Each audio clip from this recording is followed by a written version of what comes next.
Mhm. But I think that if you pay close attention, the brand of jiu-jitsu that we practice was born inside of Carlson Gracie's gym, not the Gracie Academy. Incidentally, this is something that Carlson was very aware of when he says, don't confuse Gracie Jiu-Jitsu with Carlson Gracie Jiu-Jitsu.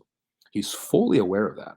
He's fully aware that even though they're still using the name Jiu-Jitsu, it is a different practice. I don't want to call it a new martial art, but there's definitely a fork there. It's much like there was a fork between judo and Gracie Jiu-Jitsu during the Mhm. 30s and 40s. There was another fork that took place somewhere in the early 70s in Rio inside Carlson Gracie's academy. These people, I mean, the kind of clientele, the methodology, and the techniques that we're practicing differ dramatically. Now with Carlson, I mean, there's a lot of things to pull from.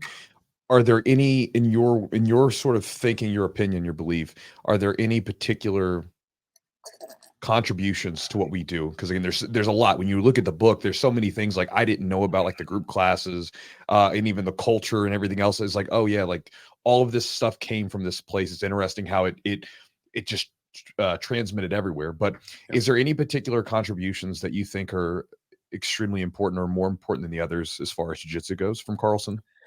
I think again that the beach culture. I think we underestimate these things because the culture has nothing to do with it. It's super important. It Like a is important. martial, Culture is yeah, huge. it's huge. You go Like into a gym, like, you know this, like, you go into a gym and, like, immediately you get a vibe from the gym, and that culture is what's gonna keep you. You come in for the techniques because you wanna learn them, and that's like the perfume that attracts you, but what Mhm. keeps you is, like, the personality of the people and the culture of the people of the gym, 100%. and martial art is I define a martial art in cultural slash philosophical terms.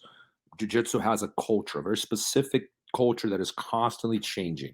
That's part of the theme of the book. It doesn't have a philosophy like judo. Judo has a specific philosophy with a purpose to it. I define it in methodological terms, how you practice that martial art, and in technical terms, which is framed by the rule set. So there's those three aspects frame a martial art, in my view. Carlson changes jiu-jitsu in all those three of those aspects. He goes from private lessons to rich individuals to democratizing it to the masses, group classes, porrada, conflict, rinha, they say in Portuguese, right? Cockfighting, like rooster versus rooster, go to war. That's the methodology. The culture, it's the beach culture. Relaxed manners, flip-flops, show up 5 minutes late. It's not the militaristic culture that Helio and Carlos had created inside the Gracie Academy. So it's culturally, it's very different. And these old timers talk about it. It's why, I mean, completely different crowds, completely different vibes.